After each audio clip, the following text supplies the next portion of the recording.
Hey there, professional. I hope all is well and wonderful in your world.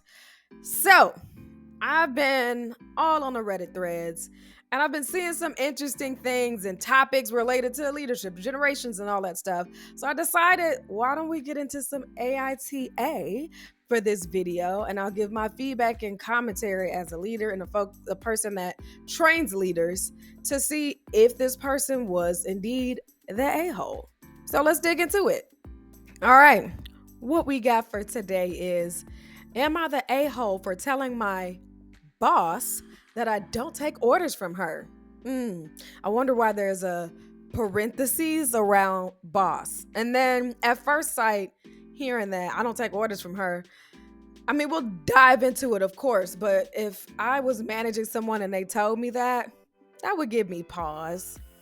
Yeah, because you shouldn't necessarily be talking to your leadership that way. But whatever, let's dig into this some more and figure out what is really going on. I've been an executive assistant to 3 managers for the past 5 years at an entertainment agency. I always had a hybrid schedule to compensate for not being able to take time off and for having to work when I do take time off. That's a red flag for me. Why can't you take time off? And why are you working on your time off? And why is everybody else okay with that? Okay. My bosses rarely come into the office anyways, and I get my work done just as quickly at home as I do in the office.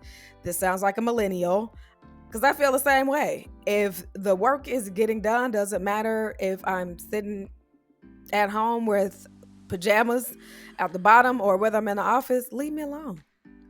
Anyway, the difference is not having to spend 2 hours a day in traffic. Yeah, I don't believe in long commutes unless this is your decompressing time. This is the time where you get to reset your nervous system. But other than that, I see it as just adding an additional 2 hours to your workday. So I'm a big proponent for not having long commutes. A few months ago, we merged with a new company. Everything is the same except that my now direct supervisor, someone named Linda, isn't a manager, but an administrative person at the new company that we merged with. However, the managers outrank her and I still work with the same managers. This is messy. Manager, supervisor, we're over here, we're over there. This is the same, but that's not the same. That is an operational issue. Linda was not okay with my working from home a few days a week. I told her there was no way I would stay if I had to come into the office 5 days a week. I also told her that I already got approvals from the 3 managers to keep my hybrid schedule, and there is nothing she can do about it. I mean, for this person, I'm on their side with that. If I've already been working from home, that means I have set up a certain level of work-life balance or integration that works for me, and then you not being okay with it when this preceded you, I would feel a way as well. I don't know if I would tell this person there's nothing you can do about it. That sounds like something a kid would say. That's kind of a bratty response, but I understand the sentiment. The managers are going to be out next week for the holidays, so I plan to work from home all week. I won't have much to do with them gone, but I can't take time off if they're out. Probably because they need coverage. Linda asked me if I was working next week, and I said yes, although the managers are not. She said that was great because she had several projects for me and other executive assistants' desks to cover since they would be taking time off. Oh, so she said, great, you can help me. Just say that then. I said I am not coming into the office next week. I'm working from home. Next week will be the closest thing to a vacation that I will have all year, and I'm not wasting it by coming into the office. I'm really bothered by that. Why can't you take time off? I look at the company funny for putting someone in a position like that where they can't really take time off. And then I look at this person funny of why would you put yourself in a position where you have to find hacks to get a break? That doesn't sit well with me. That's not fair that I can't take time off. Yes, obviously. but I also have to provide coverage so other people can take time off. Yeah, see, here's resentment. That means that you shouldn't be doing it. She said that she was still my direct supervisor. I said yes, but the managers have final say, and until they say I can't work from home, then I'm working from home. I also reminded her that the managers outrank her, so I'm going to do what they want me to do, as I have done for the last 5 years. Not her. Messy. She said she was going to be overwhelmed with so many admin out next week and needed the help. I said, that's not my problem. Linda should have led with that. Linda should have led with, I need your help. And I think this person would have responded differently. But I feel like this is two separate generations, with the person that wrote this probably being a millennial and Linda maybe being a Gen Xer or a baby boomer who feels like when you work remote, that's not real work. So a couple years ago, my grandmother called me in the height and the midst of COVID. And she called me, she goes, we hungry. And I'm like, Grandma, I'm working. And she goes, but you're at home. So there was this perception that people that work from home are working. But during the height of COVID, there were studies that showed that people worked more and were getting more burnout. I digress, but Linda should have led with that and not try to force working from home, especially if there's no operational difference and functional difference of how this is happening, and progress difference, production, all that kind of stuff. She can't do anything against me.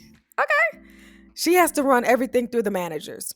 She's basically the middle woman between the admin and managers, but me and the managers already had a direct relationship long before the merge.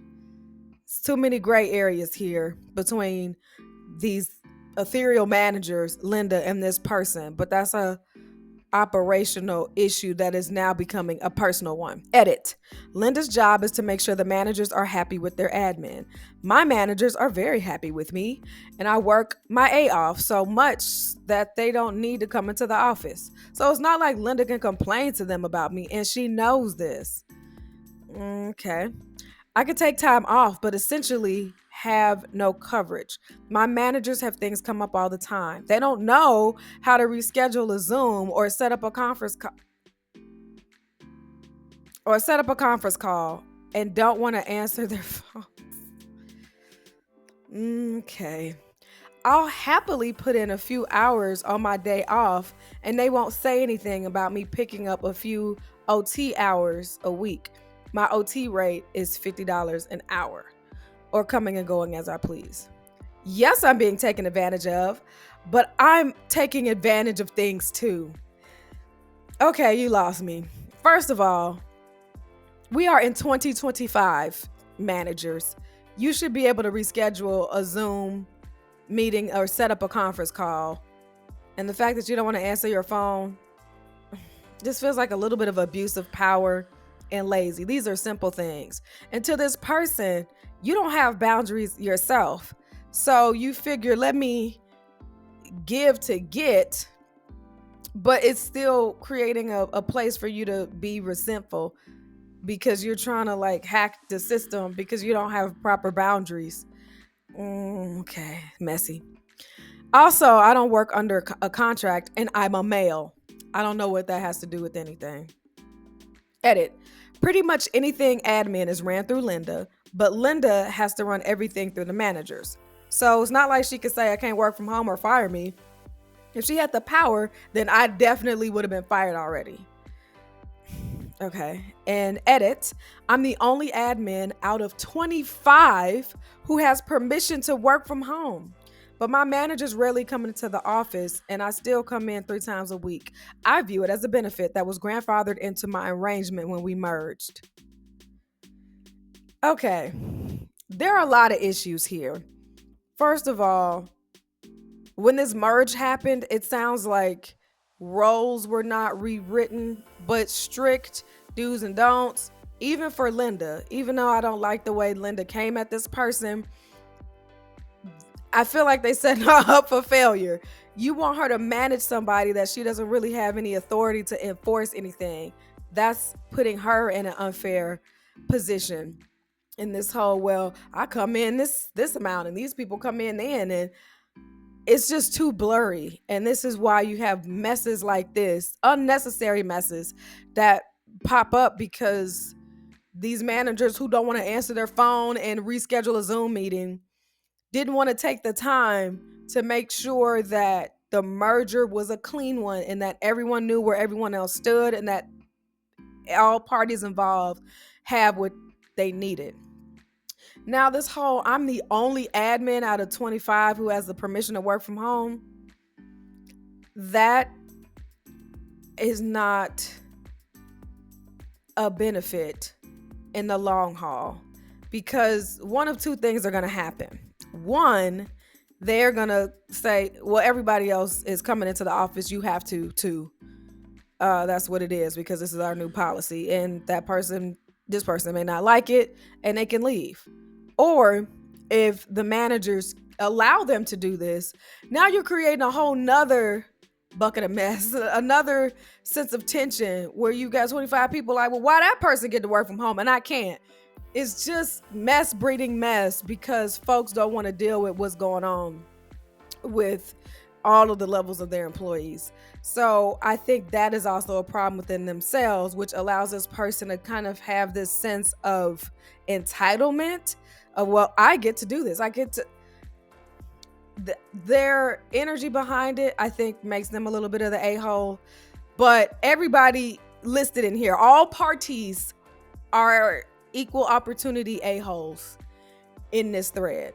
The person who wrote this, Linda, and the managers. Quite frankly, this is a really messy situation. And if this was my client or somebody I was coaching, I would tell them to find another job, if I was being honest, because there is always going to be this sense of tension with working from home. And the fact that you are the single sole person within your functional area to be able to do this really just creates a target on your back. Lots of things. This is not going to get better, no matter how it's sliced. And if the managers decided to actually manage and lead and put some hard deadlines and put some hard boundaries down, somebody is going to be upset. So everybody's a-holes here.